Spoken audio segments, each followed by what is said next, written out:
That's what I was looking at. I was like, I can't follow this very well. When I was making that video last night, I completely messed up the organization of my packet, so I just picked up a new one. That's a little Just fast. figure out I need some rocks. Oh. I need some rocks from your farm. But they're commercial. So. Yeah. Well, Shook's pretty good at that, but Kevin Boaz and then Stan. I can pull it up on my computer. $1 million in all walk away. Yeah, that's right, yeah. South of Barbary. How close is it to Barbary?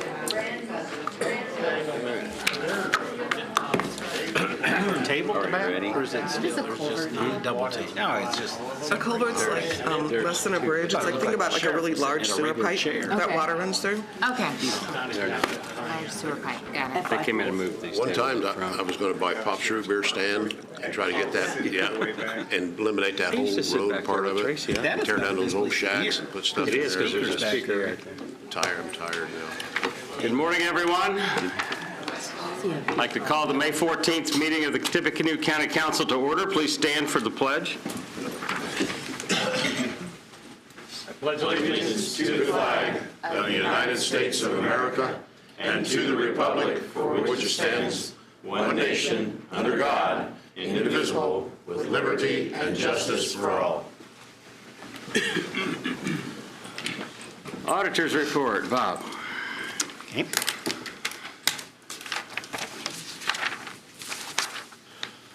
We began 2019 with a general fund cash balance of $10,224,887.37, with projected miscellaneous revenue and property tax less the circuit breaker estimate.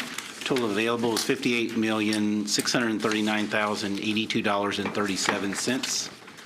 We deduct the encumbrances, the budget, the minimum balance, and add in the estimated unused 2019 budget. Our beginning net balance was $1,876,533.37. We've approved additional appropriations so far this year, $47,543 with $84.57 in reductions. We do have $50,000 of additional appropriations requested for today. Our available balance going into this meeting is $1,837,447.37. The next page is the revenue report, and again, Jennifer just kind of finished in the process of finishing the spring tax collection, so obviously we don't have the property taxes distributed, and those will be done before the end of June. But I don't know that there's really anything real significant in there. The revenues are coming in about as expected, and get to the first half of the year, some things are a little weather related, they're a little bit lower, but I think everything looks like it's pretty much lined up where it should be. Get down into the next section, the next pages of the report, the cash balances.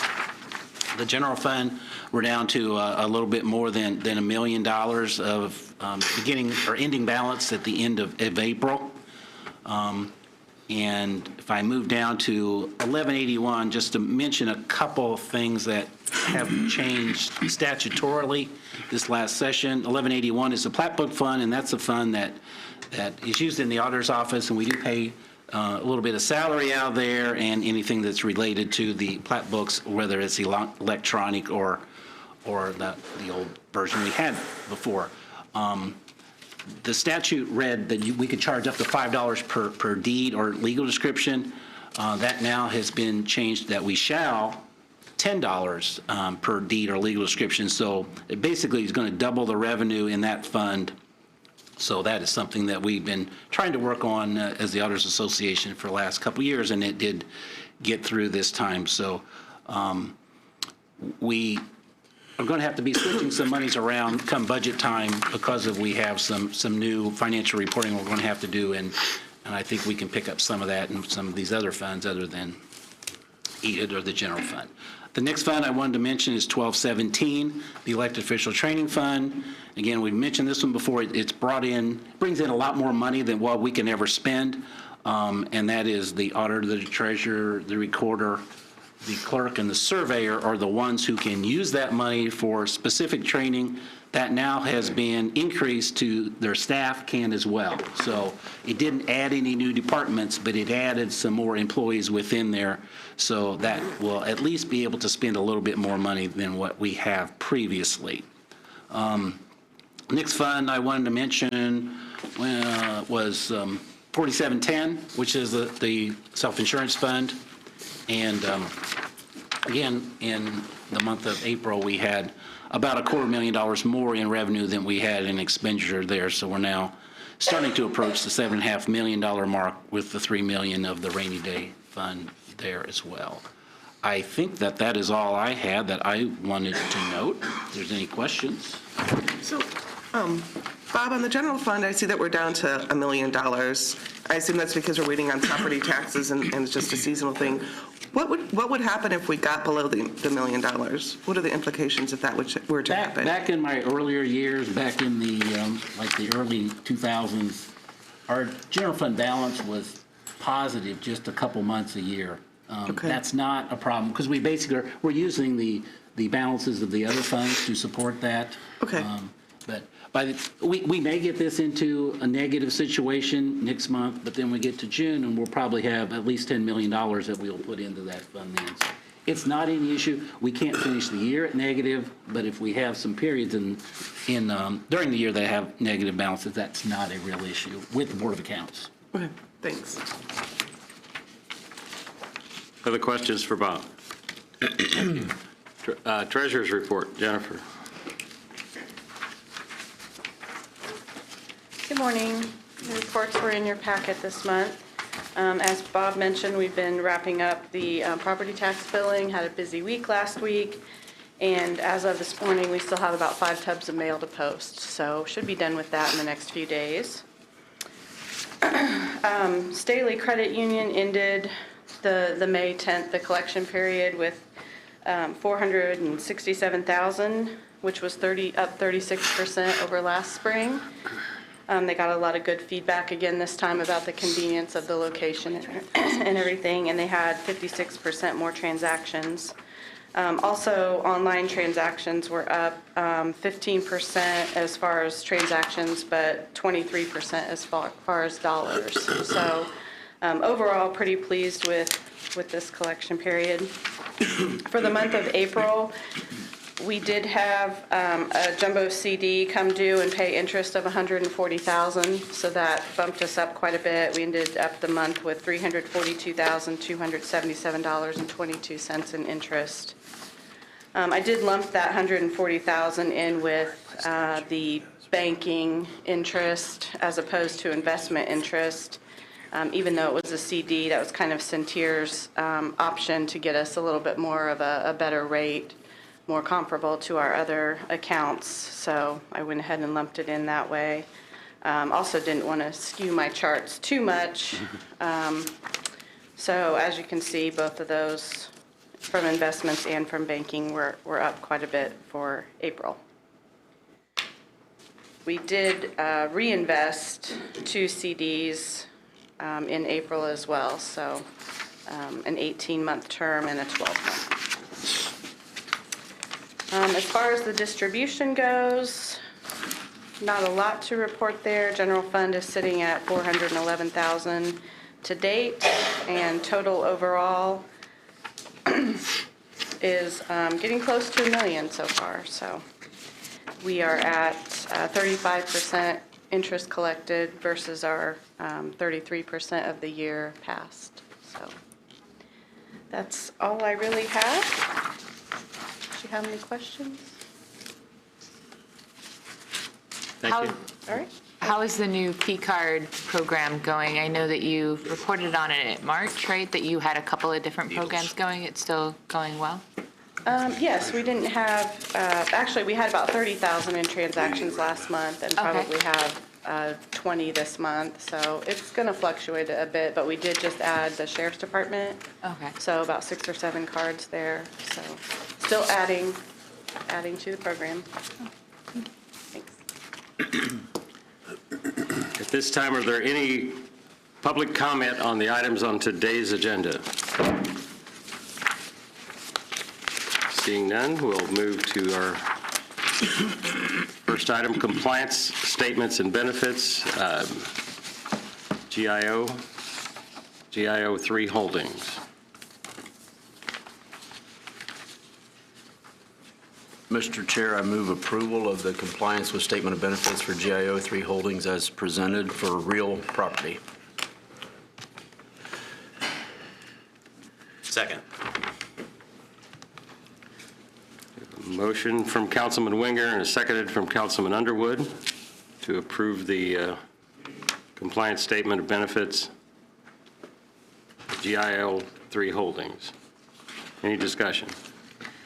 So this is my first go-around with one of these compliance with statement of benefits. Could someone kind of walk me through what we are kind of looking for when we look at these compliance statement benefits things?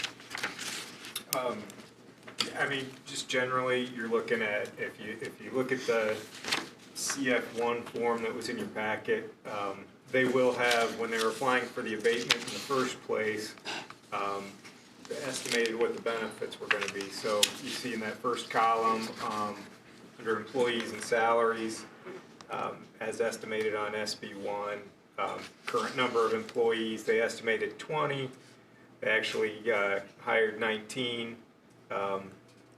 Salaries, it looked like they estimated 715,000, and it actually came out to 750,000, et cetera. So annually, what you're doing is trying to make sure that they keep on track to, are generally providing the benefits they said they would, which justified the tax abatement in the first place.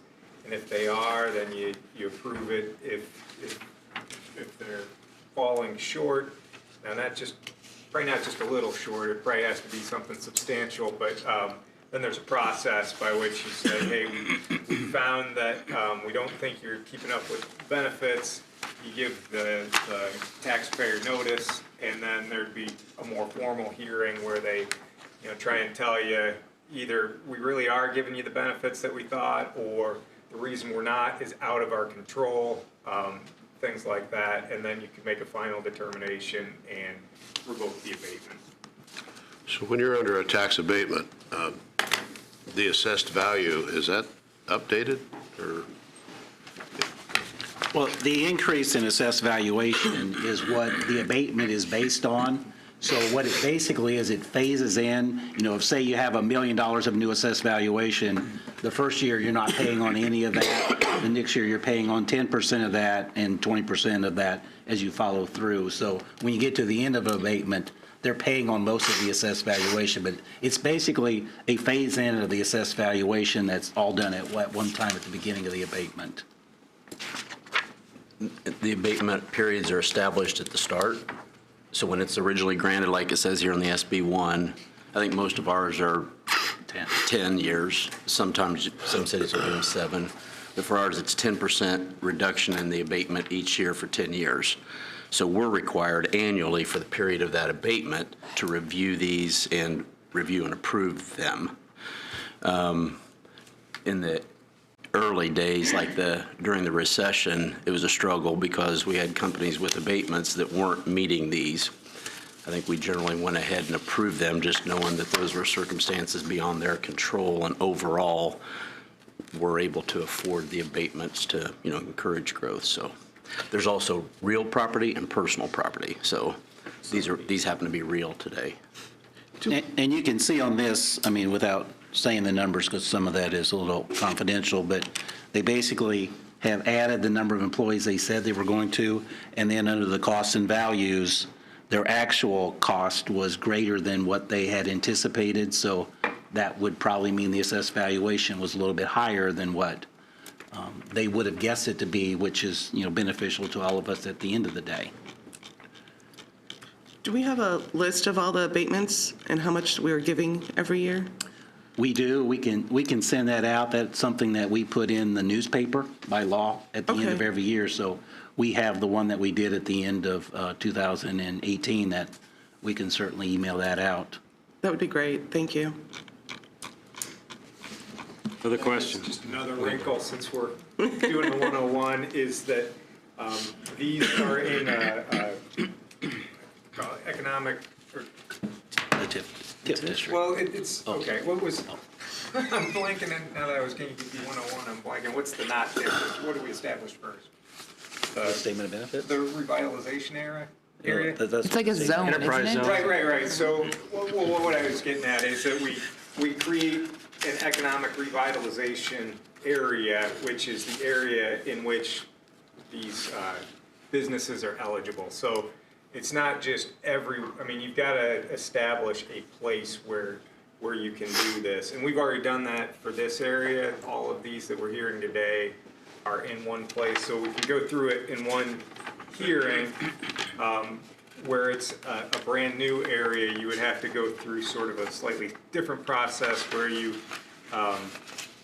announce that this is an area where tax abatements can be had, a physical location, and then there's 2 hearings for that. And then the extra wrinkle that Bob was referring to is that it's also in a TIF district, which was created by the Commissioner's action. So when we get to that resolution 2019-14 CL, where it's an application for new deductions, there will be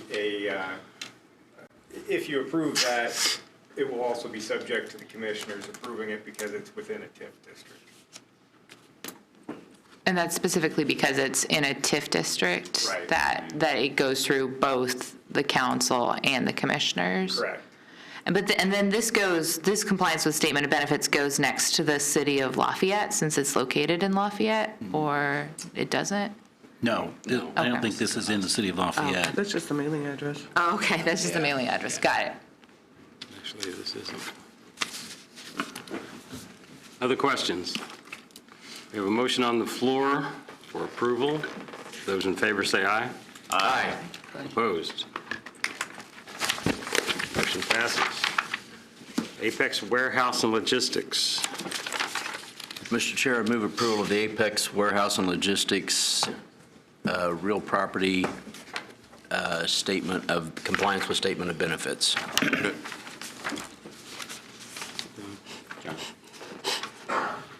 Here we have a motion on the floor from Councilman Winger, seconded by Councilman Basham, for approval of the Apex Warehouse Logistics SB1 real property. Morning. Morning.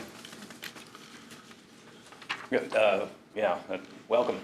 I wish DO1 was here to do this before I got up here for you, but look forward to any questions you have. We are still in compliance with both of the abatements currently enforced.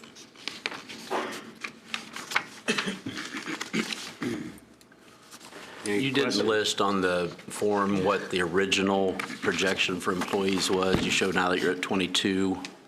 What was that? I do not have that on me. Yeah. You've been going at a good clip every year, so, Nothing has changed. yeah. Yeah. So if there was still 22 employees, We have 2 of these Salaries. compliances, right? I don't think anything has changed at all. 2012. 48. But these numbers would be the same, wouldn't they? The statement Oh, of you've got the other ones right here. Yeah. Okay, sorry, looking at the wrong tab. Roland, I think on that other statement, or that compliance form, it does have the numbers that you're asking about. There's 2 of these. One based on 2012, a 2012 resolution, and the other's based on a 2015 resolution. Correct. But probably there was one statement of benefits, I would assume that. So Talking that about would the have one been that where they says- started and what they, Since I it got was the in one 2 from phases, it was actually 2012. 2 different ones. Yeah, the 2015 does have a number. Oh, that's what I have. Yeah, this There was is, 2012. Well, there's 12 and there's 15. They had, you had one development, yeah. Correct. Yeah, and then in 2015, you added something There was an new. addition, yes. Right. yeah. Okay. In the electronic packet, the one from 15 is not in there, so Oh, okay. no worries. So wait, what was, okay.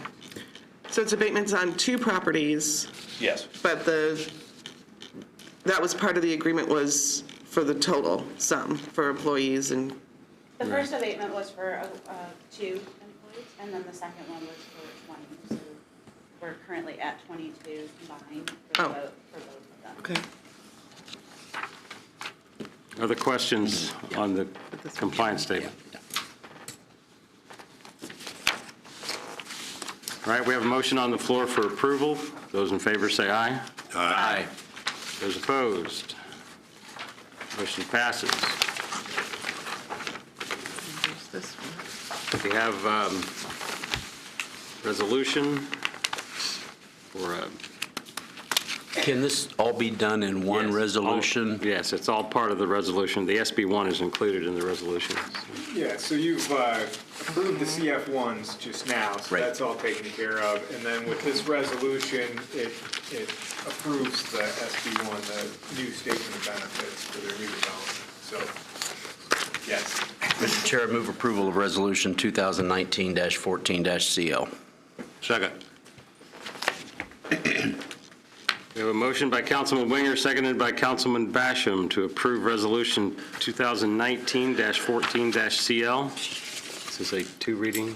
No, it's just a it's one. one because it's already in an ERA. And so this approves the statement of benefits.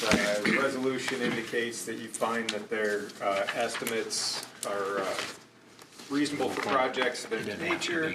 If you want to, since it's a And abatement, you can, but that the estimate of individuals will be employed is reasonable from the information you've received, and the salaries are reasonable under the circumstances. It also has the 10-year abatement schedule, and it kind of goes with what our defaults have been for the last little while, which has been 10% each year. So year one, it'd be 100% abatement, year two, 90%, et cetera. Any questions on this? So just so I understand, so this is a new abatement, so it's a new 10-year period, and is it on the same property as the previous ones? Yeah, same Okay. property, yes. Okay. Yeah. So is the old one going away, or is it just new development on the same property? I guess I Going away missed- as far as tax abatement or as far as, Yeah, as far as tax abatement, I guess. yeah, it was 2012 we did that resolution, so we're at least 50% paying taxes on it now. Next year it'd be 60%, the year after 70%, till it's 100% paying taxes on it. So Yeah. they It's just a kind of graduated overlap. phase They in. have overlap. You can have one abatement Okay, that's what I'm in asking. the yeah. middle of it, and then you can start a new one. Like Subaru, we don't do Subaru because that's in the city, but Yeah. they've had a 10-year abatement since 1987.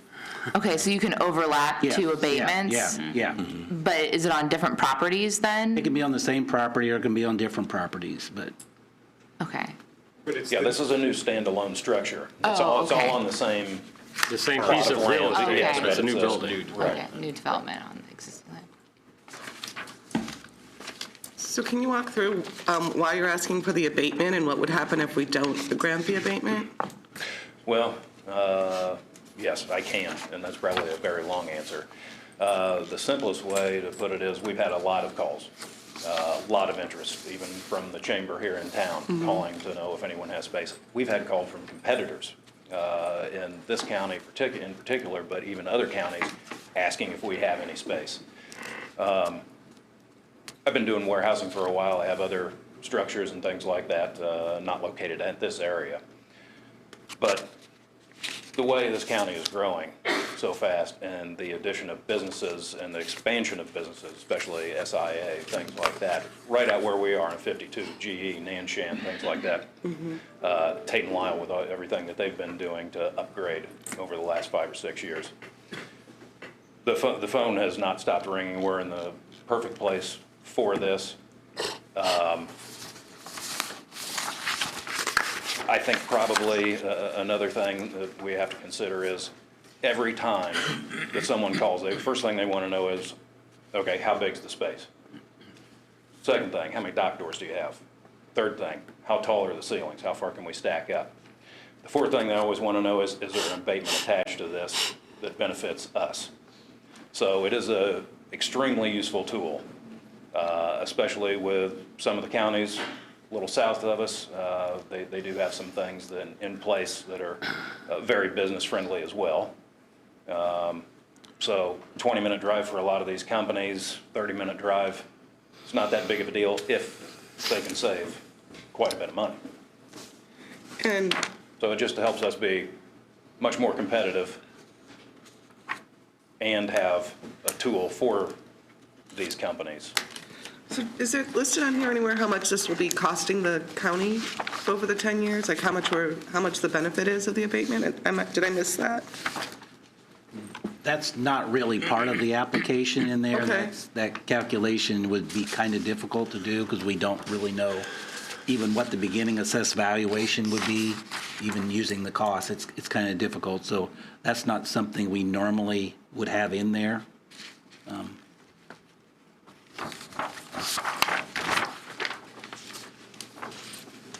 It's an abatement of property taxes, but it's providing jobs, so there's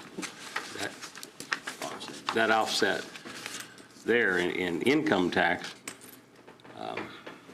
for those that live in the county. Yeah. So like on the other ones that we have, only are we in compliance with those and added those jobs, but many of those people, especially in a multinational, region, we're getting things in from all over the country. One of our tenants has a lot of things brought in from China all the time, reading materials, magazines, and things like that, children's books and stuff. I'm just concerned that we don't have a way to calculate this, that we're giving it a benefit that we're not really figuring out, while we're, at the same time, we're looking at our general fund and we're really tight on people. The unemployment rate is pretty low in this area. My view on this, number one, it's relatively small. Number two is as long as we can afford, and that's the question, can we afford? I think the impact on this is low. We want to, my view is that we want to keep a business-friendly door open.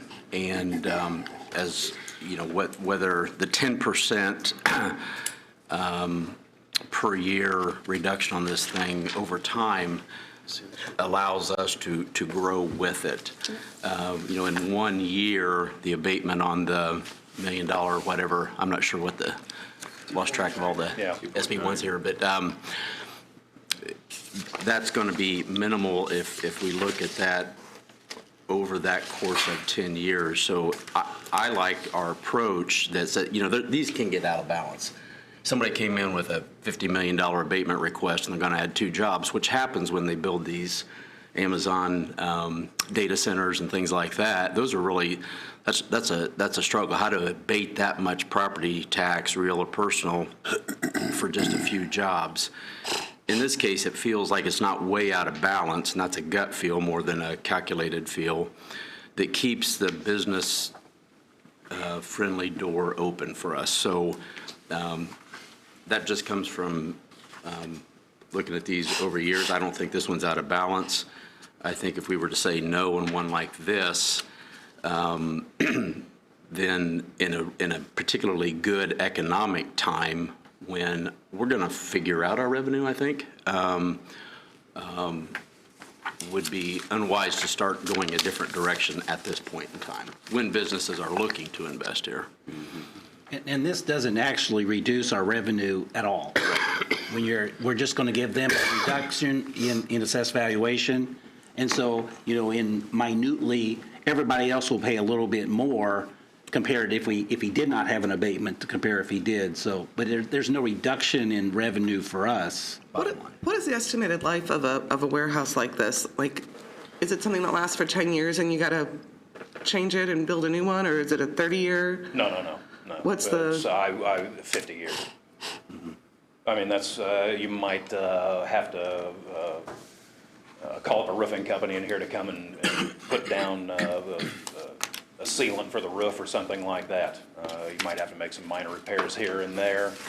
But really, I've got a building that my grandfather built back in '74 that's still in operation, which we're paying 100% property tax. And if I understood that correctly, we assess the value at the beginning of the abatement, and we don't reassess throughout the abatement. Is that correct? No, it would be, trending will occur every year on this. Okay. So then there's a little adjustment to the amount of abatement each year based on that trending. So like, let's say you build a new X and there's the property, the market value of that property goes up because you've built on it, then does their overall tax rate increase as well? If the assessment goes up based on Okay. trending, then we're not going to go from 100% down to 90. If the Well, assessment yeah. goes up. it's Yeah, gonna- I it's got gonna like the adjust that way. percentages, but like the actual, so let's say, Well, but the actual's going to change. Yes, exactly. It's not we know what the abatement's going to be in year 6 right now. yeah, But the- because they The number you're looking at reassess. now is the projected finished cost of the structure and everything, land included, so. Okay. Yeah, it's not, once the building's built, it's not going to be a $5 million piece. This is. Well, yeah, I mean, this is warehouse, so Yes. probably This doesn't is affect it too much. with everything already built, just as if it's already done and everything. Okay, so basically we assess the value after You- project completion? You can assess the value afterwards, but this is the projected total cost of it that you would be Okay. assessing. And that you assessment would be- trending falls in line with all the other trending that's Yeah. done on Yeah. all other property in the county. Yeah, I think So that was my It's not a question. lowball number, then we build a structure and all of a sudden it goes way up in value and you're stuck with this. This is the projected whole thing. And I haven't looked at this property specifically, and I'm not sure where this sits compared to the other structures on that property, but if the land value goes up, land's not eligible for abatement. Oh, okay. So, there still could be an increase in assessed value for him, but just not for the structure itself. Okay. Talk some more about how the abatement benefits your customers. You would charge them less, is that? We pass it on to them, yes. Typically on a warehouse lease, it's what you call triple net. So they're going to be paying the rent, they're going to be paying at least a portion of the property taxes and any insurance they need or anything like that for contents, things like that. So those are passed directly on to them. So this is absolutely a tool for them when they are picking where they're going to locate their warehouse.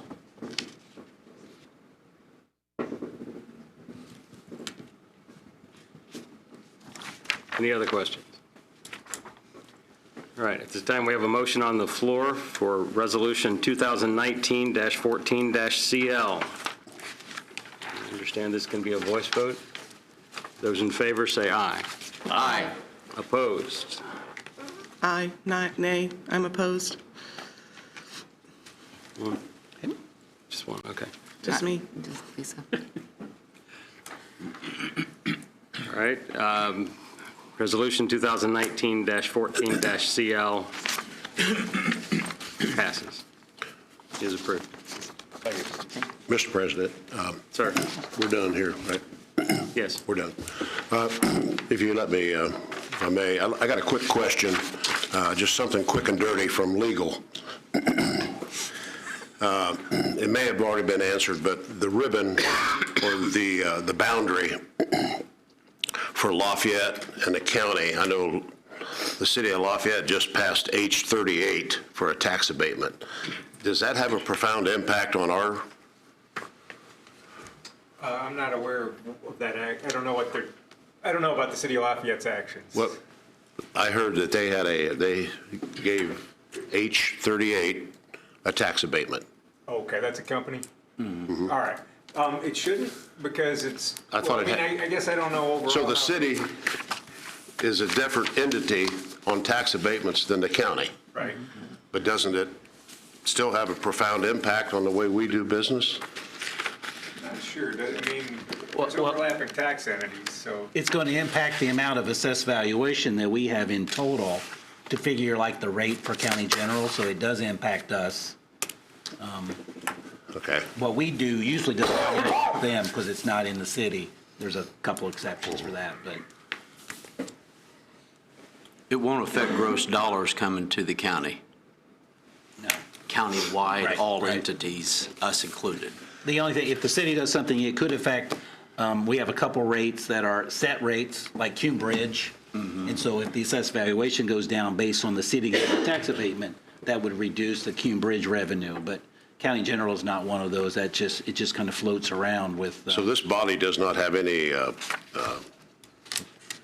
influence in that area? Right. for tax abatements for. Not once it's in the city, no. Oh, All right. Other questions? Thank you. But again, on real property, there's going to be a building built that adds over $1 million to the assessed valuation of the county. A percentage of that over these 10 years is abated, and then none's abated, and then all of that is realized. So Right. there's still a gain. Yeah. Right. Correct. All right. In the interest of the judge's time, we're going to skip ahead just for a moment to Superior 4 under new Mr. business. Chair, move approval of general fund appropriation for Superior Court 4 as presented. I second that motion. Excuse me. We have a motion by Councilman Winger, seconded by Councilwoman Dullum, to approve the general fund 1,000 appropriation for pauper attorney for $50,000. Judge Zeman, good morning. Good morning, everyone. Good morning. Yes, pauper counsel. Last year, we spent over $102,000 in Superior Court for pauper counsel. Superior Court 4, our criminal caseload is all drugs, drugs, and more drugs. All the misdemeanors, all the level 6 felonies. And drug cases, by their very nature, create conflicts. People don't seem to commit their drug crimes in isolation. They're with other people. For example, if it was a burglary case and you had 3 people burglarizing your house, each one would need a separate attorney. So we have our public defender representing one person, and then 2 outside, unrelated attorneys must represent the other 2 if a public defender is appointed. So that's why we have so many conflicts when it comes to drug cases. You'll come over this afternoon at 1 o'clock, you'll see our caseload for pretrials, discovery conferences today. There's over 133 people on our calendar today at 1 o'clock. About a fourth of those are in jail right now. About a fourth of those won't show up and will soon be in jail on failure to appear warrants, and about half of them will show up. And it's like Old Home Week out there. They're all related to each other, they all know each other, they've all had relationships with each other, and that's where the conflicts come in. So right now we have over $7,000 of unpaid invoices, and it's just mid-May from our conflict attorneys. So last year we had 7 additional appropriations, so I said, let's just ask for $50,000 all at once and just get it done. Question? So what you're saying is you have 7,000 currently in unpaid invoices, and so you're asking for 50,000 to cover the rest of the year? It should get us through the rest of the year, plus or minus 5,000. We have about $1,400 right now left over in our budget right now for that, and we started this year With 50. with, I think we started with 50, yeah. it's So a mess. We've been through 50,000, almost $50,000 so far, and it's not even half the year. That does include some invoices that were left over and carried over from 2018. Right. And It's I a don't see mess, and this- it's not going to get any better. I don't see it getting any better anytime soon. Maybe Sheriff Goldsmith, Lieutenant Ruley. But I don't see it getting any better. The drug problem's not getting any better. For real sobering context, in 2016, the court spent $4,500 in pauper, and then in 17, $29,000 in pauper. Last year, $100,000, and with the same. If you would share a little bit about what you do to determine the need for pauper and to then follow up to see that fees and other things that are in place are collected. Obviously, at the initial hearing, if they're in custody, they'll be seen at the jail by the magistrate. He does a under oath questioning of them to see what their assets and their income is. A lot of these people are not employed. For example, last week in our courtroom, I had a gentleman who came in and asked for a public defender. What do you do for a living? Well, I'm not working now. I'm laid off as a laborer, union laborer. How are you laid off as a union laborer in this economy? Well, I haven't paid my union dues, so they won't send me out. Well, go pay your union dues. Well, I don't have a job. Well, go get a job. Go get any job. So how do you support yourself? I live with my mom. Well, how old are you? He's 34. So your mom supports you? Yeah. What does she do for a living? She's on disability. So we have people, 35-year-old grown men with no disabilities of their own, living with their disabled mother on their mother's disability income. And he sees no issue with that. He sees no problem with that. I did not appoint him a public defender because if he can go out and get a job, every single dime that he earns can go towards hiring an attorney. I have people fill out a very detailed application for a public defender. 3/4 of them don't have jobs. The ones who do have jobs are often underemployed or not making enough money to be able to pay their daily expenses and hire a lawyer. So if you're making an effort, I'll appoint a public defender for you. But if you're unemployed and you have no disabilities and you're still able to keep a roof over your head and food on your table, no public defender, go get a job. Other questions for the judge? I think you also asked about public defender fees. Yeah. We do assess public defender fees based on their ability to pay, whether it's $10, $25, $300, $500, based upon their income and their expenses. And we do collect on that and we do check it and make sure they pay that. The criminal and the poverty cycles are tragic, and we've talked with the judges over many years. We appreciate what's being done on their side to try to keep this as smart as possible.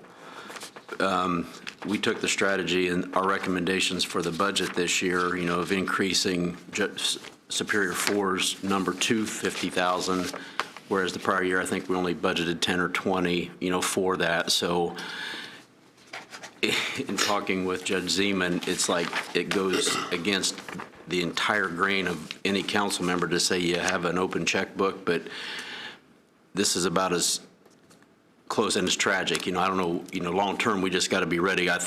We thought maybe we were starting to see the peak of the wave, and I'm not sure we're there yet.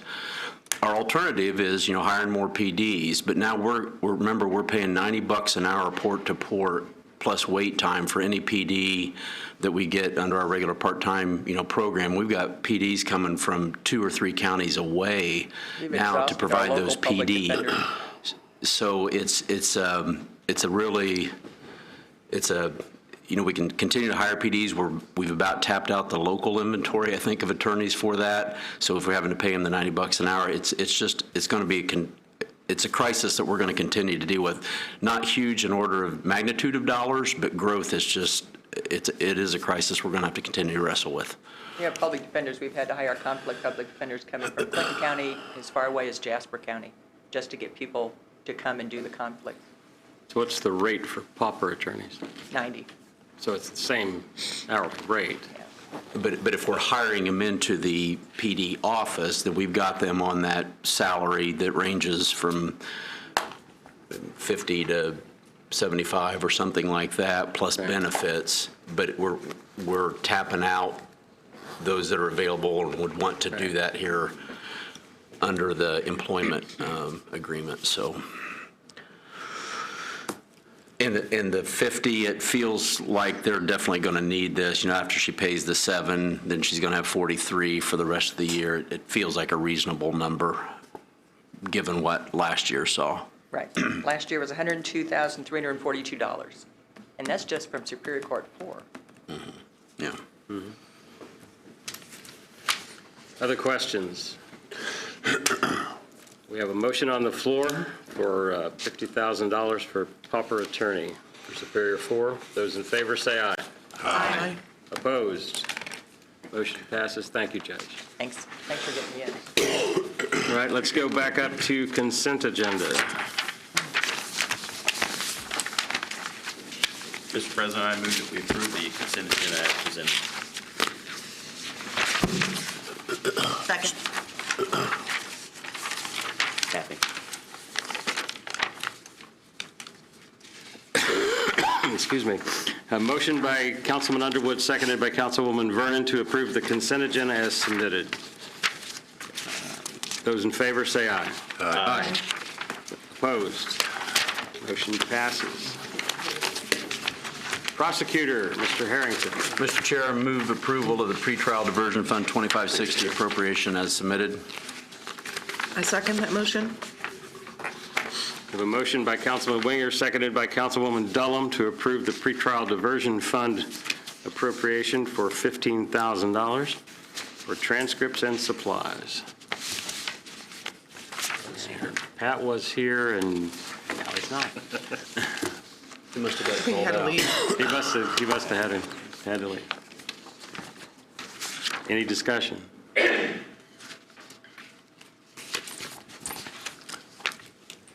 Hearing none. Those in favor say aye. Aye. Opposed? Motion passes. Mr. President, I move that we approve the Cume Bridge Fund 1135 for two separate entities, engineering and architect, well, and a total sum of $437,000. Second.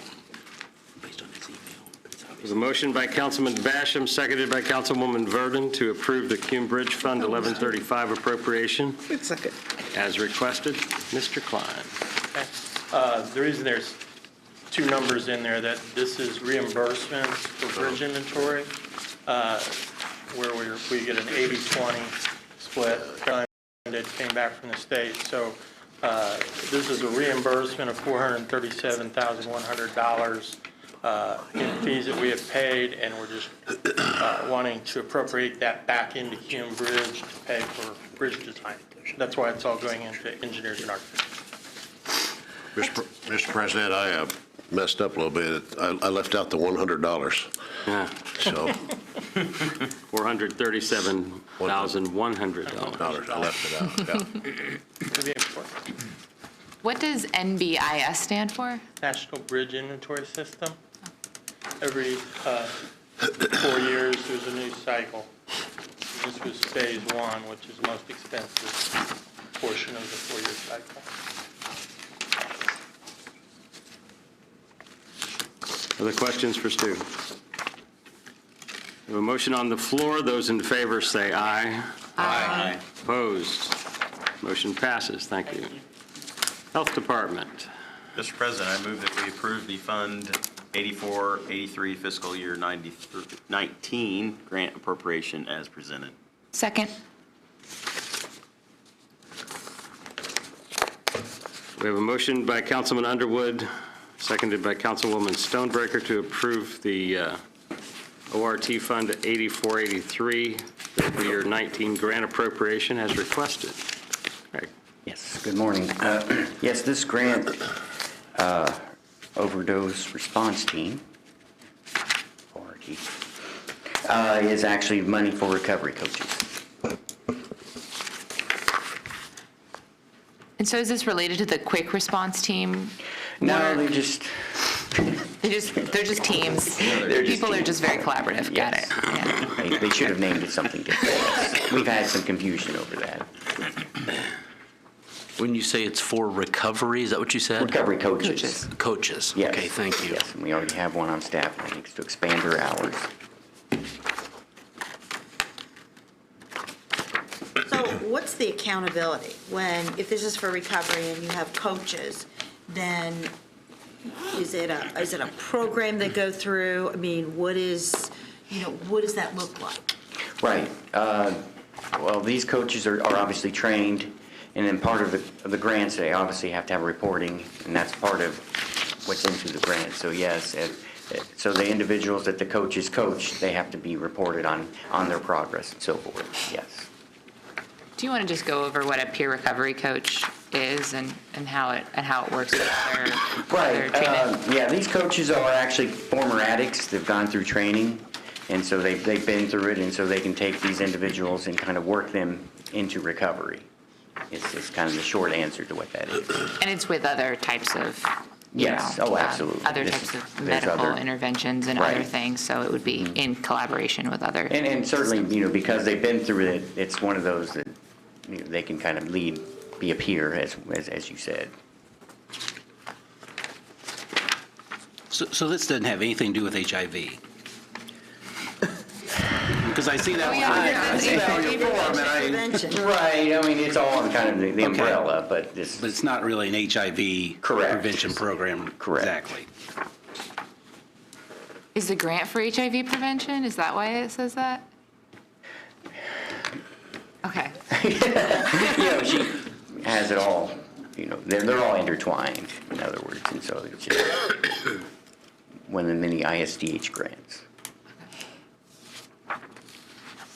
Other questions for Craig?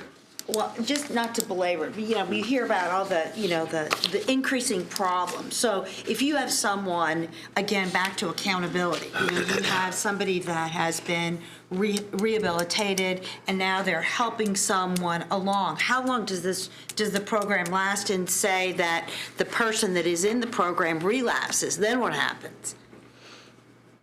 That's a problem. I mean, that's part of I think that, just speaking of the one that we have, I mean, she's been with us for, I think, 2 years now. I mean, saying it won't happen, it certainly could happen, and then, it's something I think none of us want to see, but I think this, at least in this case, this individual, I don't believe is going to. But, yeah, I mean, that's something that we would have to address if that happened, yes. And they'd probably be turned from a peer to a person that needs the help again. I mean, it's pretty well known that, going through recovery, most people don't do it the first time through. I mean, it takes 2 or 3, 4 times. But. That was 7 times for somebody with Yeah. heroin. But, and how do you judge the success of the program? I mean, we spend all of this money, so how do we judge the success of a program like this? I mean, do you review every 6 months, a year? Yes. I mean, Right. what actions do you take? Hey, that's part of the report. I mean, we have the reporting as part of the grant is how many have gone through, how many have relapsed, and how many have successfully made it through. Now, that's one time. Do you do that yearly or 6 months? Yes, you need to keep track of the people who've made it a year. You go back another year and say, hey, are you still clean? And that's part of the reporting that we're doing. I mean, it's, as we've kind of heard a little earlier, I mean, this is a serious problem, and at least this is something we're trying to do to stop them before they reach the court cases. I mean, is it successful? What numbers do we need? Is it 1? Is it, I don't know the answer to that, but certainly 1's a start. I don't know what numbers we have, but I mean, you can see the cost that each individual costs the county going through the court system. We're doing this and that, and if we can stop that one at a time, I think that's doing us all good. And turning that person into a productive member of society. Like our recovery coach, now she's actually a tax-paying member of the society, as before she wasn't, so. So currently, how many people is she coaching? Do you know? I don't have that number, but I know there's quite a few, and then she also does, I think she's doing some things for community credit. I mean, she does quite a bit. Other questions? All right, we have a motion on the floor. Those in favor say aye. Aye. Opposed? Motion passes. Thank you. Community corrections.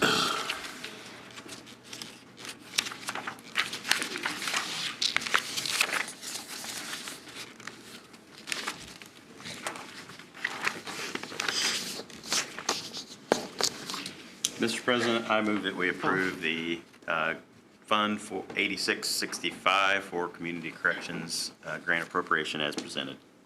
Second. A motion by Councilman Underwood, seconded by Councilwoman Stonebreaker to approve the Community Corrections Comprehensive Opioid Abuse Site-Based Program, Fund 8685, grant appropriation. Good morning. Good morning. Morning. This is our first installment of the 3-year grant that we, myself and Magistrate Moore had applied for the pretrial program to be run in cooperation between Magistrate Moore and Community Corrections. So this is year 1. The total 3-year grant's just under $900,000. This is a big deal. Would you just add a little color commentary to this, please? I'll try to do my best. Yeah. So the goal of this program is to get individuals that find themselves in jail to see one of either the coordinator and or the assistant, item number 2 on the list, within 24 to 48 hours of being in jail if they have not bonded out, to go through an assessment, see what their needs are, either through mental health, substance abuse, coexisting disorder, and get them connected to services as quickly as possible as they navigate their way through their legal problems. So we're trying to be proactive in solving a problem rather than reactive, and getting people connected to those services much earlier on, hoping to reduce recidivism, get people just kind of back on track. I guess that's the down and dirty version of it. It's a new program, so we don't have metrics as to how we're going to gauge success. That'll be part of the coordinator and the assistant, is to build what that matrix looks like, and what tools we're going to use to analyze the program. I think just the initial start of just getting somebody assessed is a huge first step, and connected to services is a huge second step, and everything else I think will work itself out. In my view, this is far different than juvenile problems, but the simple step of that immediate assessment for juveniles changed the game for us when recidivism, when we did the bump out at the jail versus the multi-million-dollar, detention center. And you and Judge Moore and the team that put this together worked hard, and thankfully, it's coming from state funds and not our own to try this out. But I'll say it again, this is a big deal, and definitely we'll be interested to hear what results to are. the judge's point, when I took over 3 years ago, we saw just over 2,000 people in community corrections. Last year, over 4,500 came through our door. So, what they see in the courts, what Sheriff Goldsmith sees in the jail, we see in the courts, we see in community corrections. So, our business isn't going away anytime soon. Yeah. I just wanted to let the council know too, that this grant is not, we don't have matches. Right. Thank you. It's all from the state. Yeah. So it's really not out of our pocket. And so Jason and Moore has done really hard work for this. So I just want you to know. Yeah, thank you. State money. Thanks, Sharon. Are you concerned that once you assess them, we're not going to have enough resources to help them? I've heard that a lot, that in the community. I don't think that there's a lack of resources. I Okay. think there's a lack of directing people to the proper resources and building a network. There's other organizations, task forces that are trying to work on doing a better job of directing people and making sure that those handoffs are warm handoffs as they proceed through different stages. I think we have a good network of resources here locally. There's some challenges that we need to face as a community, but that's for a different time. When do you hope to start, if we approve this, assuming we approve this? If and when it's approved, we'll post today and get up and running. We got Like this month? yeah. Oh, okay. Awesome. The actual program probably won't start till fall. Okay. By the time we get everything put together, we can get the coordinator and the assistant hired, then we can start building the program.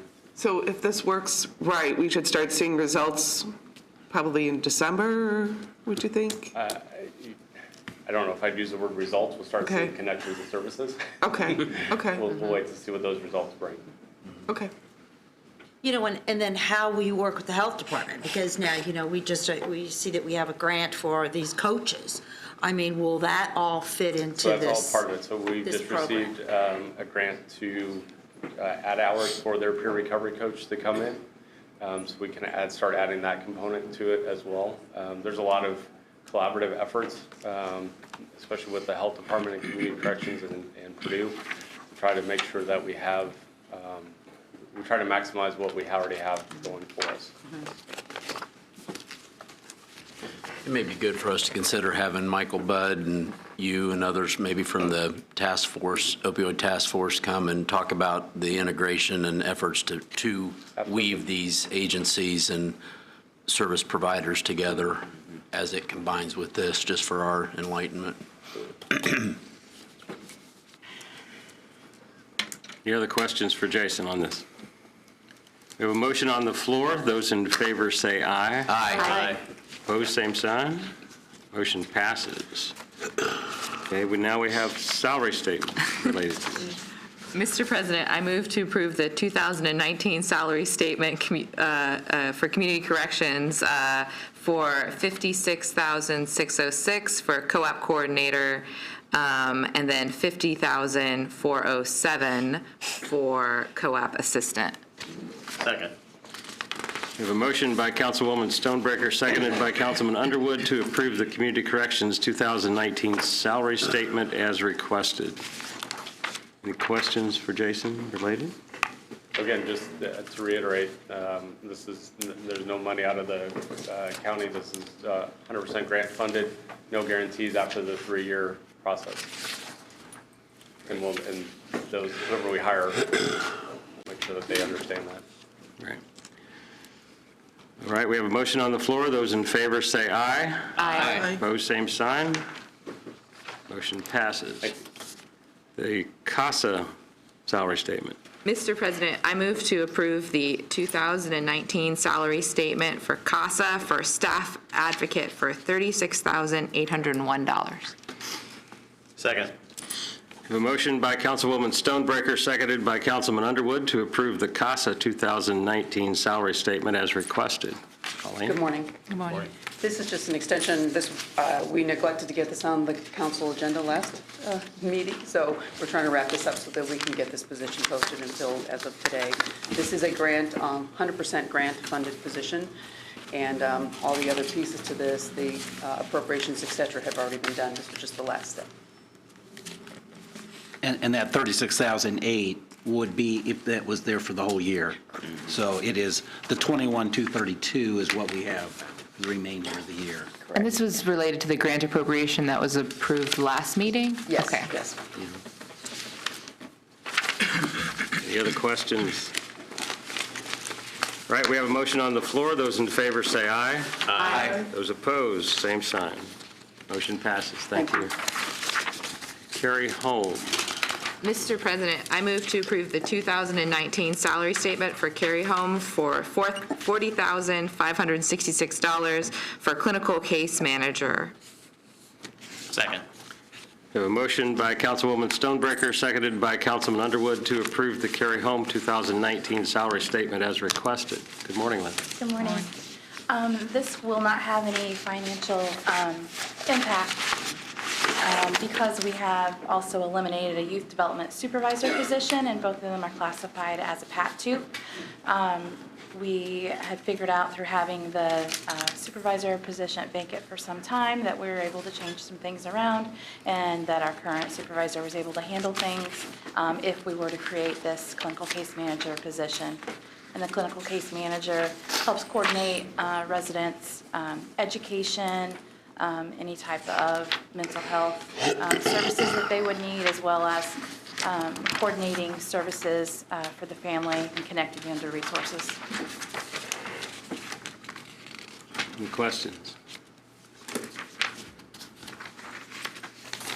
We have a motion on the floor. Those in favor say aye. Aye. Those opposed, same sign. Thank you. Motion passes. Thank you. Committee reports. Hearing none. Unfinished or new business, Mr. Auditor. Yeah, I have a couple things there. I'm going to jump to the second one first there. The Little Weehawken Conservancy District, we've had the Little Weehawken Conservancy forever. Now it's coming to our attention that the county council needs to approve their budget in full, like what we do for the Convention and Visitors Bureau and the Solid Waste District, since they do not have, it's not an elected board. It's not a board made up of elected officials. So I just brought that to your attention, that we will send out forms to them for budget hearings. And I don't know if we need to have some council reps assigned to them to talk to them before budget hearings, but I just want to bring that to your attention. We don't have to have that this month, but you want to consider that I think we probably should have a council person at least meet with them, and we can get the contact information. The next thing on the unfinished business that we listed was budget update. And just a quick look, this is not in your packet, so if you could kind of look on the screen here a little bit. First, I've got the calendar, and I think you've seen this calendar before. July 1 is when the salary statements and the budgets are submitted to the auditor, and we will get those out to you as quick as we can. I've got July 8th that we will get them emailed. Hopefully, we can get that done a little sooner than that. Within like 10 days later, if we can get PDF of the workbooks to you, followed up by the printed version by July 22. At least we can get that done, at least by that date. That's almost the same date, but at least get you going first if you can see it online. And then, of course, August 27 is when we wanted to start budget hearings at 8:30, and that will go until those are basically completed. September 5th is where we have the night meeting at 6 o'clock, which is basically a public hearing. If there's any cleanup stuff we need to do at that point, we can handle that. And then September 10, which is the council meeting date, that's when we would do the final approval of the budget. Now, I don't want to just keep jumping on this horse that's wounded or whatever, but I'm going to bring up again, well, first I'll look at the salary recommendation that the commissioners have made. The last column is what the commissioners have recommended for pay increases. The study is the salary study that we had done by Wagner, Irwin, and Shealy. And so you can see the first column there for the general fund, if we just implemented the salary study, that would be almost $750,000 of salaries right there. The commissioners recommended the study plus 3%, and the 3% comes if we would have given a 3% raise every year for the last 3 or 4 years, the salary study probably would have almost been mute, that we wouldn't have had much impact there. So anyway, the commissioners had their recommendation, and when we do the salary statements, that will represent the new study and the 3%. So, you know, there's a number of personnel where the salary increases are in the 7 to 8% range. And I can send this out to everyone later here. At the bottom here, so we've got the overall impact is a little bit more than $2 million, and that is just salaries.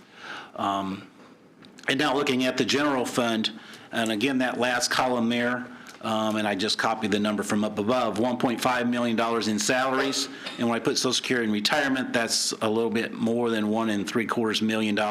I'm also making the assumption that all employees are under PERF, which is not true, because sheriff deputies and some other regular part-time are not covered by that. But so you got 1.75 million there.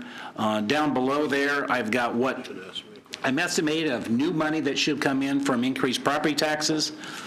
We don't know the levy amount increase for 2020 yet. That hasn't been determined. But if I use the 3.4% that we had for 2019, that would be $913,000 of new general fund revenue is my estimate. And in the past, we've used about 78% of the general fund budget for personnel, so that's $712,000. So what I'm trying to point out here is if we did implement what the commissioners recommended and my estimate of revenue, we would basically be taking about $1 million off of the cash balance just right there.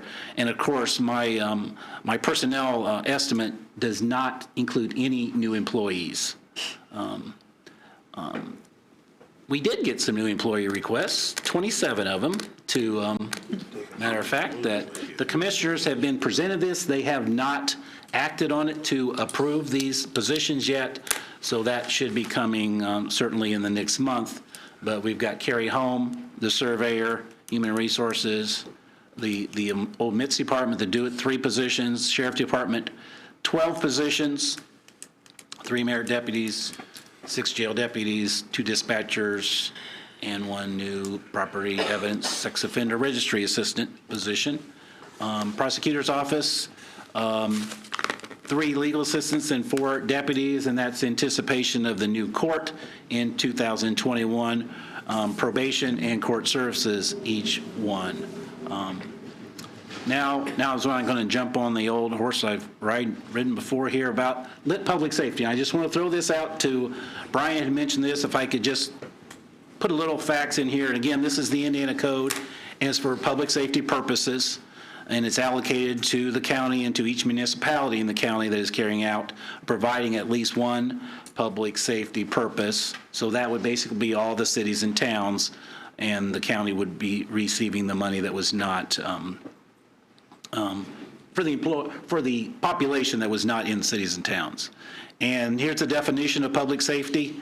And just to pick out what we could pay out there: police and law enforcement system, probation department, community corrections, the county jail, emergency telephone, medical and health expenses for jailed inmates, pension payments for the sheriff's department, and law enforcement training is what the statute says.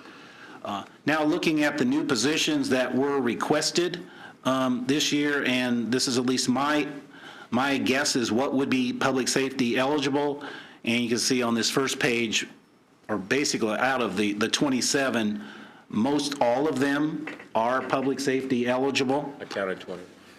Okay, 21 out of the 27. And so, and if I look here at what we have done in the past, in 2019, and this was at budget hearings, I may have missed an employee or two in there if they were added other times. As you can see here in 2019, they were basically all public safety. And when they weren't public safety, it was because of the new building. And also in 2018 and 17. So, I mean, just the overall picture is we're adding positions and they're all public safety, adding a new court, which is going to be added expense. We're going to have to come up with a new revenue source, or else we're going to have to revamp the situation of employees that we have in all the other departments. So I just wanted to throw that out there. Bob, did you offer a dollar total on the new position request, the 27 estimate? Well, no. That's fine. Just I would say you probably could be looking at about $75,000 apiece. Loaded with benefits or plus benefits? Putting benefits in it. That just off the top of my head. Okay, thank you. So, one other thing that with the public safety, that the township fire departments can request funds from public safety, even though, you know, that's the township and they're not part of that. They may apply before July 1 of each year, and the designated body may determine if they want to get anything. And of course, this will be done by the Income Tax Council, which the county council has votes. We have approximately 30 votes out of the 100. So the county council cannot decide any of this on their own. But it basically comes down to Lafayette, West Lafayette, and the county, and 2 of those 3 would carry the majority of the votes. And here are the levies that the townships, if we did allow them to have some of this money, my hope would be that there would be some reduction in property tax for these townships. Most of them have a general fund and other levies. They either have cum fire or things like that, when at the end we have just about $2 million of fire property tax levies that are out there right now. So, and one last little thing, and I've spoken with the DLGF, and they've given me some information here. And this first little chart here, this is the adoption period and when it becomes effective in people's income. And so if you do it before August 31st of this year, October 31st of this year would be when it would start. And you go later than that, we go into January of next year. And then you can, if you're after November 1st of this year, you would be October 1st of next year. And this is what, and I've talked to Fred Van Dorp, who's the budget director at the DLGF, and this seems a little bit strange, but if the adoption period is before November 1st, we get it January 1st of next year. After that, the adoption period ending December 31st, we would get it 2 years after that. So if we adopted before November 1st of this year, we would start getting money January 1st of next year, even though all those collections wouldn't be into them yet. That it seems like they would be giving us that based on an estimate. And they can estimate that because they know what our other income taxes are. So that is all I had, is just a little overview. So you're saying if we were to approve that before November 1st, we would actually have income in 2020? Correct. So we could Yeah, roll it. and we are getting close to, there's a lot of process to go through, because some entity needs to approve a resolution, and when you do that, you need to state what the rate's going to be, and once one entity approves that, then all the other ones need to act on that particular resolution. So somebody needs to go first. Doesn't have to be the county council. It could be Clarks Hill go first, and then everybody else has to vote on that. And then, so there's going to be a little bit of time delay in there once somebody takes action for everybody else to set up meetings to decide what they want to do.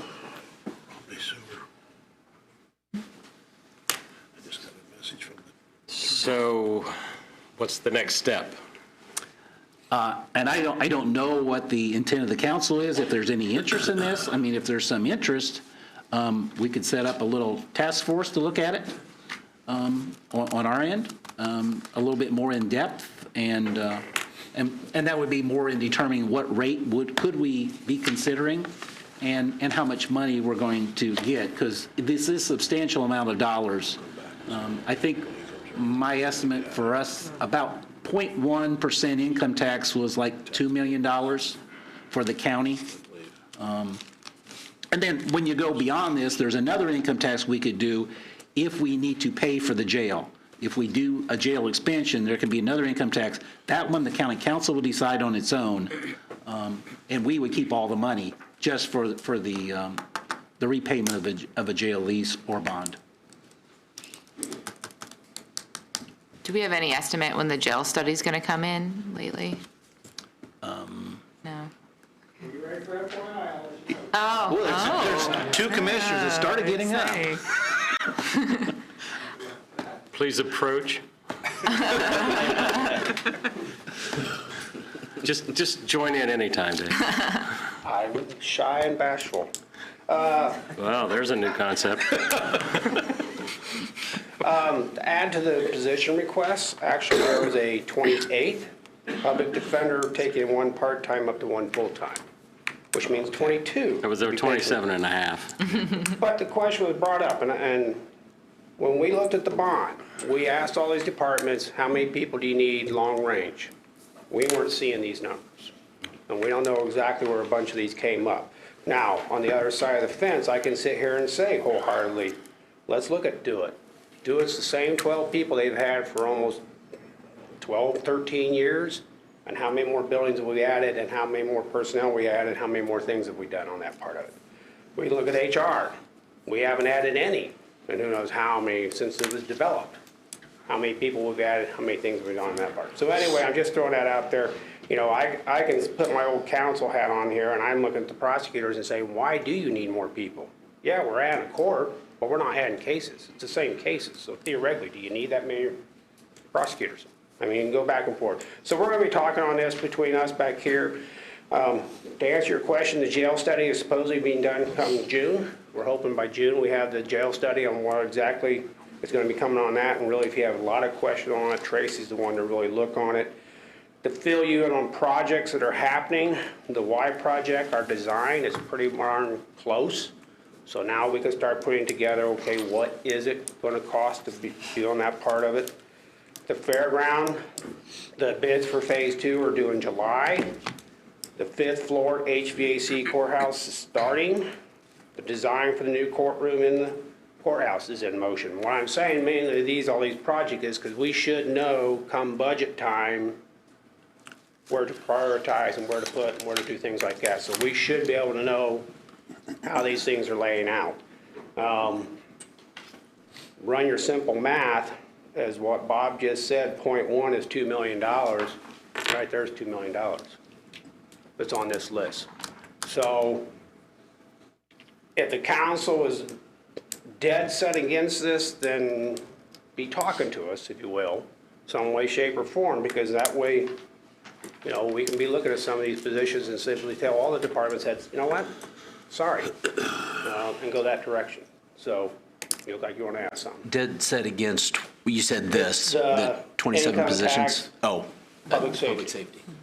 I mean, I think that's the one we have to simply look. You know, it's hard to say no to these departments when you have 1.8 million unappropriated, you know, in fairness. But we always know there's those days that come back here. I mean, I can put my old council hat on the day when we started with 200,000 unappropriated. And we lived, and everybody survived. And all departments had said, that's what you get. Now, it's kind of hard to tell judges right now, because you saw Judge Seaman standing here before you of what's happening on proper attorney and things like that. So the growing pains of the community that we have, we know are growing pains that we have to look at together. So. We say no every year, so that's just going to be what form of no do we need to say? Your recommendation, you and the commissioner's recommendation for the grid plus 3%, did that consider the 27 and a half new positions? No, this is all above that. So you might amend your recommendation? To go down the opposite Yeah. direction? Well, was the wish to get the grid all the way up? Yeah. Well, and if we don't give it a percent, then we're behind the grid again. That's what we can talk about. And when you look at those positions, whenever you do, Right. will you be looking at the functional needs as well? I think we can say that, yeah. Yeah, I think that would be really I think good. that's easy on that part We of need it. your help on that. Right. You know, And And then in another year, we'll have the court added, Yeah. so. you know, The further we go, the behinder we get. and like I say, I don't know whether three of you want to sit down and really look at this public safety thing and then come back and say, you know what, we just totally disagree with it, or if none of you are simply saying, you know what, how we want to do it. You know, Well, I kind of like the idea no of one a loves to raise task taxes, force. trust me. None of Kind us of like to the do idea that. of a task force that has that one mission to look at this.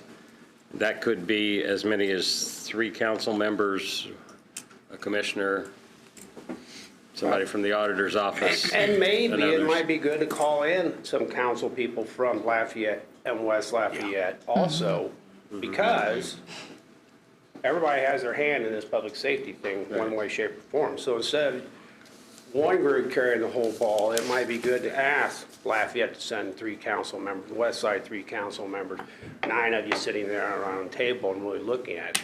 By talking to the 2 mayors on the public safety, they can use it, whether it be firemen or more police officers and things like that, they can use it. They can, you know, I'm sure Sheriff Goldsmith's back, he'll take every deputy we can throw at him. He said no. So anyway, any Well, questions? just a couple things. Number one, you know, just because the department has had the same staff over a certain period of time, you know, look at technology, because, you know, technology has increased, and sometimes, you know, when you have 10 people working, you know, with technology, you could maybe only use 7. So I just don't want to hear, well, somebody hasn't asked or had a person for 10 years, so they get another person, because I think we need to look at everything as a whole. Well, we have to look at the whole infrastructure that we've Right. added too. I mean, we're adding 111. We're going to be adding a fairgrounds. You know, we're changing these things. Right. Yeah, And I agree with you on technology. I I totally just agree want to with make what sure you're we're saying. continuing to look at But- that. And I also, I guess when I hear, well, we could raise $2 million, so, hey, we can do all of this, I think we really need to evaluate, how much do we really need? And then how much now we're going to say we're going to raise, if we raise taxes, to cover this, because we've really looked at the need, versus saying, everybody's asked for 27, and I can go out and raise $2 million, so I don't have to look at it, because. And those are questions Right. you should be doing every budget time. Correct. When you're talking to everyone in the Right. department heads, you Right. know? Hey, guess what? We're not going to give you everything this year. And the other thing is that you know, what's the threshold of paying for our public? Because are there things that we're doing that statutorily we don't have to do? And could somebody else do that better? And I don't know what that is, but I think as we go with our departments and we talk with our departments, you know, are there things that are you doing that you really don't need to do? Very good. Thank you. And all those positions have to, before budget time, go through Personnel Committee, right? Before? The commissioners have to approve the position. Okay, that's the So then chain. that's where, okay, let's review, and Yeah. do we need Any of the this? so-called new positions have to go through the personnel committee.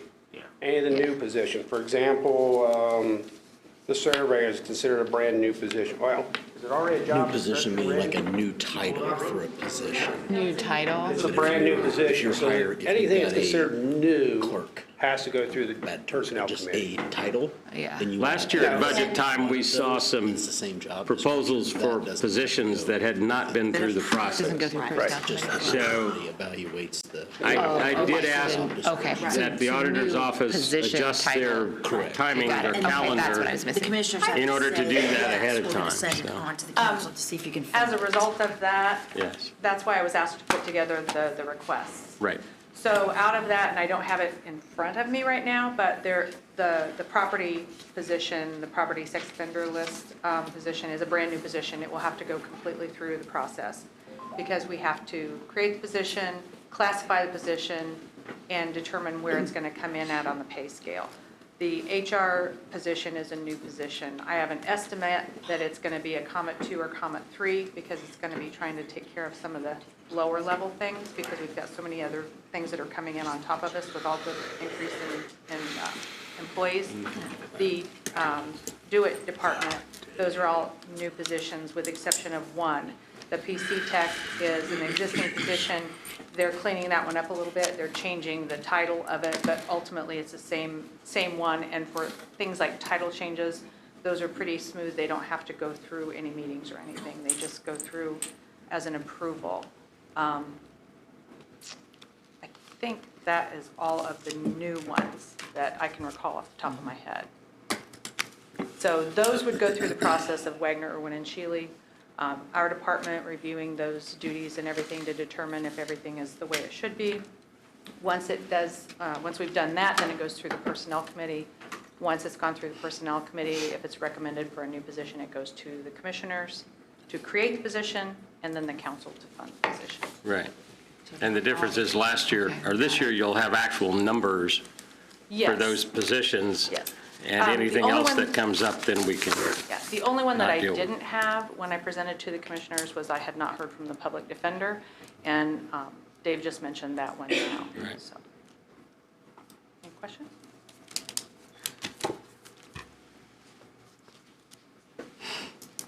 So what are your wishes? Should we pursue some sort of a task force? I think we have to look at it. I think we have to. Yeah. I'd be willing to be on the task force if you need people to sign up. But I agree with the idea of talking to probably the council members of Lafayette, West Lafayette, and having a conversation, not just with the mayors, but of the councils of those areas to see where their needs are, if we're just bearing the brunt of this, of kind of opioid crisis-related courts and jails, or if it's, I want to make sure that it's needed by everyone, because you're right, it might change the way that the townships work in terms of the fire departments. So I think a more of a conversation is needed there.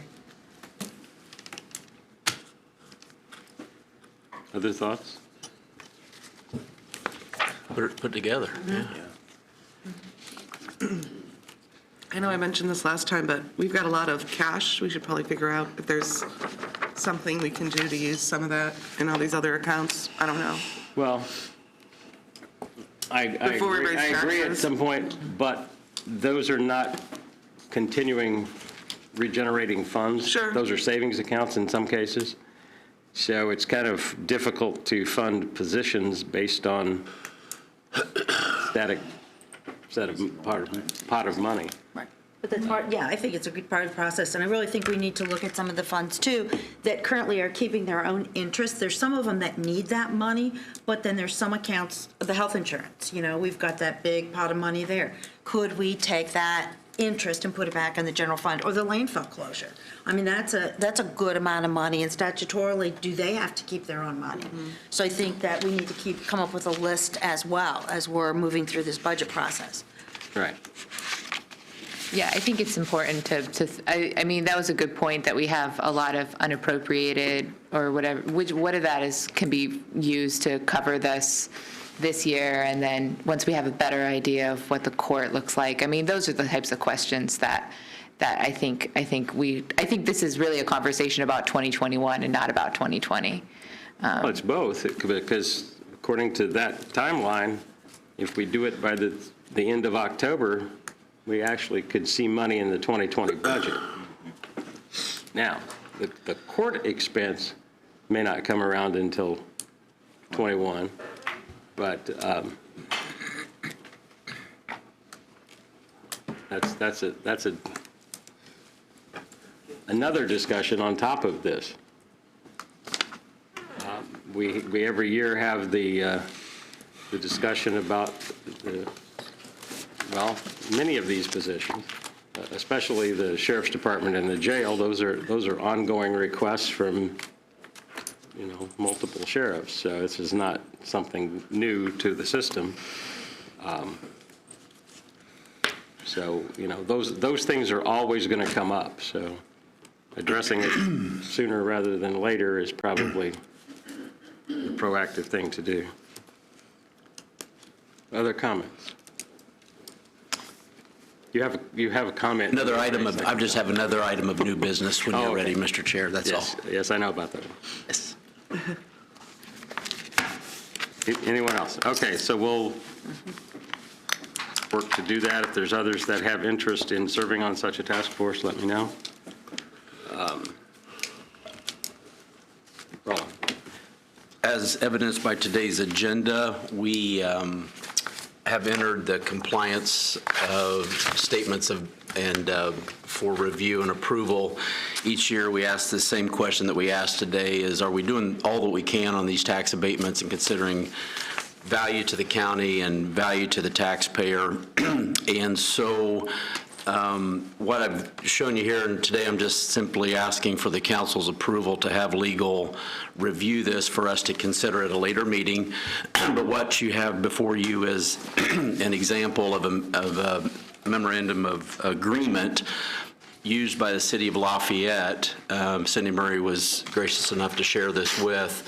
They've had clawback provisions in their tax abatement, personal property tax abatements for a number of years. And we won't review all this, but the highlights on this document would be that this would be attached to a statement of benefits when a tax abatement is originally approved and cited in the resolution for the establishment of that abatement. The highlights are that if a company, as determined by the council upon their review, due to no fault of their own, or due to fault of their own, if there's something in here, and you'll see it in, I think, the second section, the language is there. It would be our decision, though, if we don't feel like they're honoring their piece of the deal, then we can claw back the personal property tax abatement savings that they've realized up to that point. There's also a clause in here that encourages use of local contractors. And so it's something that I think is wise for us to consider, as it makes the abatement process even more of a two-way deal. And personal property oftentimes will go with the person that purchased it. So in personal property, in real property, the building's going to stay here. It's going to have been added to our tax rolls from now till whenever. Personal property can be put in a truck, shipped out of here, and so its tax base, if you will, would leave us, which is another aspect that highlights why this may be a wise thing to consider. So I bring it to you today just to look at, if okay with you, I'd like to ask Doug to look at it from our standpoint and make sure it would pass legal muster. I would be not interested. I would be interested. I would recommend we grandfather all current abatements. This would not apply to anybody whose SB1s are already established, and that we would consider it for any new personal property abatements going forward. Do we have something like this for real estate?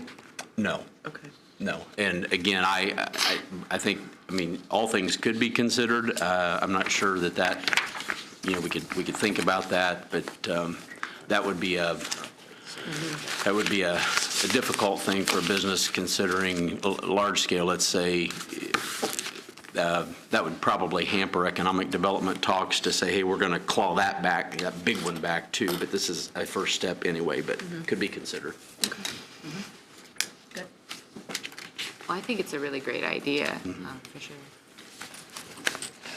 I think doing it during good economic times too is the right thing. It makes sense, I want to keep our open door for business, but this makes common sense, and I don't think it would come as too big of a surprise or a negative in negotiations with companies who are interested based on just this alone, particularly in a good time like this. It'd be hard to do this in a tough time. Any other questions about that, comments? Thanks, Roland.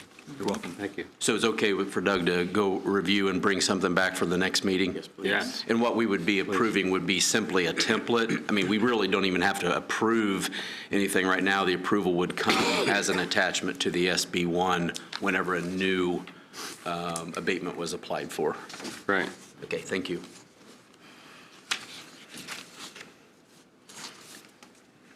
Anyone else have anything? I would remind you the June 29th State Board of Accounts County Council Workshop, if you're available. The agenda looks like some good information. There's a half day on how to reduce The Friday evening, I don't know about that, what that is even. I don't remember what the agenda item was. They started a few years ago doing a Friday evening program because so many people travel from such a distance that they were coming in on a Friday night, so it gave them a program. You could go to both parts, stay overnight, or just go in on Saturday. It was how to reduce your jail population, I believe, was the workshop. Does that sound right to everyone? Yes. I think there was something like that. So you probably all have gotten the email about that. Just do the registration, ask for a bill, and they'll bill it, and then we'll run it through the system. Anything else for the greater good? Anything else from the commissioners? Oh, Karen, I'm sorry. She's been standing there for hours. Sorry. Thank you. I'll try to keep this brief. I know this has been a pretty long meeting, but as we talked about all these new positions, I'm excited to announce that we have a new position in our office that is federally funded, so I won't be asking you for any money for that one. But this will be, I was able to demonstrate a need for a bilingual NEPA, which is our Nutrition Education Program Assistant. Martha Lopez started last week, and she will be working and serving our Spanish-speaking population. We were also able to hire Richard Ellis as our Community Wellness Coordinator. Again, this is another federally funded position. He will work with local organizations to help develop, to help a community plan and create and implement health and wellness initiatives in the area. And then we also have 2 new 4-H summer assistants starting next week. So our office is about to get really tight. But another thing that I wanted to mention, and a couple of you were at the commissioners meeting last week to hear about this, but NRCS, which is the Natural Resources Conservation Service, has a contribution agreement to develop local SISMAs, which are cooperative invasive species management areas. And so they have some federal funding to help counties and regions develop these SISMAs. And there's many Tippecanoe County organizations that have come together to create a local SISMA. And we settled on a name recently. We are Tippecanoe Invasive Cooperative Task Force, or for short, TICT. So we will hope you will get ticked about invasives. And so we have the goal to engage and educate our citizens on invasive species while developing a management plan to eradicate some of these species in the county. And I know you're probably thinking, why should I care, right? So I don't have numbers specifically for a county or Indiana, but invasive species cost the United States more than $120 billion in damages annually, and that's just damages. That's not control costs. And so these invasive species negatively impact our property values, ag productivity, public utility operations, tourism, outdoor recreation, and of course the overall health of our ecosystem. So control of these many invasive species is inevitable, and the longer we wait to control them, the more expensive it can get. So I just wanted to make sure that was on your radar. I am working with the county and city parks, Purdue University, NRCS, SWCD, niches, DNR, so there's a lot of different organizations to come together and collaborate on this effort. Any questions for me about that? You're not just talking about plants. And it's not just plants, correct. We're talking insects, fish, so we have invasive fish in the Wabash, we have insects, plants, all of it. Thank you. Well, I do have a little handout on why you should care about invasive plants specifically, but it does, so a lot of this stuff does apply to invasive insects and other animals. Thank you, Karen. Great. Any other informational items? Thank you. I wanted to bring up, if I could, today is the last council meeting that Jesse, why don't you come up to the podium? She's been with me, Jessie Nettesheim, she's been with me a couple years, in the summer mainly, and whenever she can get off from IU, and she's going to. He always brings that. He always throws it out. So she's got a lot of training. But anyway, she has worked on budget stuff for the last couple years, this behind the scenes, and she's worked extensively on the 2020 budget and getting the forms ready and prepared to get sent out to the departments. And she's going to be starting an internship, she can tell you this, in a CPA firm in Indianapolis the 1st of June. And her parents are moving to South Carolina, so she will be highly successful in everything she does in life, but it doesn't appear like it's going to be in county government. So I just wanted to thank her for what she's done, and she has done a lot of the behind-the-scenes stuff that you have seen at budget hearings, but she's never been able to come to budget hearings because of the school schedule. But Thank you. Thank you. Thank you, Jesse.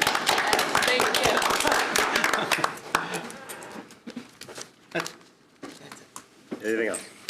All right, is there any public comment to wrap up today's agenda? you need to probably, I think I do too. Hearing none. Move to adjourn. Second. We are adjourned. Yeah, you know, I guess it's what. Good stuff.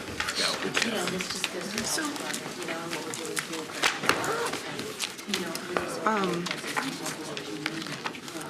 Julie didn't come and talk to us about voting machines.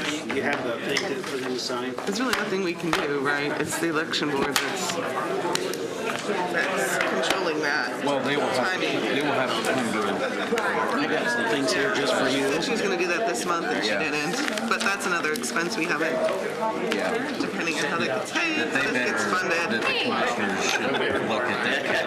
That's right. Oh, I know you guys have been in like all sorts of disarray in terms of your budget. Oh, yeah.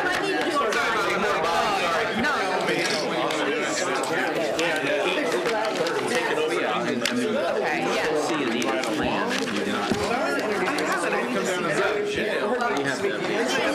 They have 14 million. Yeah, and I think that makes a lot of sense to me if that works for you. Okay.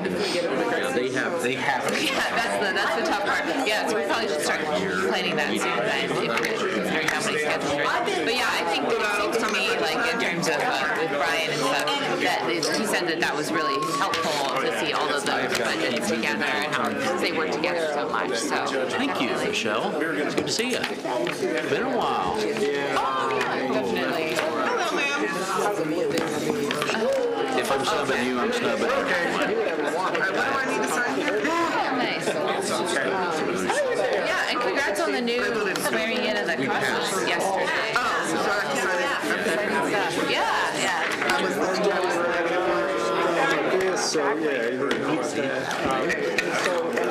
Hey, you gotta have some difference of opinion every now and then.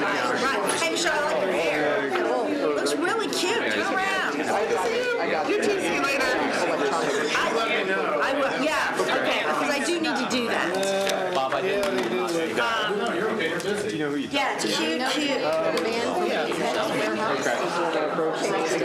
think I should do my hair like that. What do you think? You'd have to grow it out a little bit. Oh, man, it was All right, how does this happen? Do we have it? We all voted yes on this, right? Okay, so we don't. Okay, you vote yes. Do you need me to sign anything else? Can I take off? We only have 3, right? One day they're pregnant. Third one. Those 2 and this, right? Somebody likes to do it. All right. Basically, I without knowing. Thank you, ma'am. Because it wasn't showing up a lot. I mean, like the surveyor had bigger. Jennifer Weston? Personal lives. Oh, man.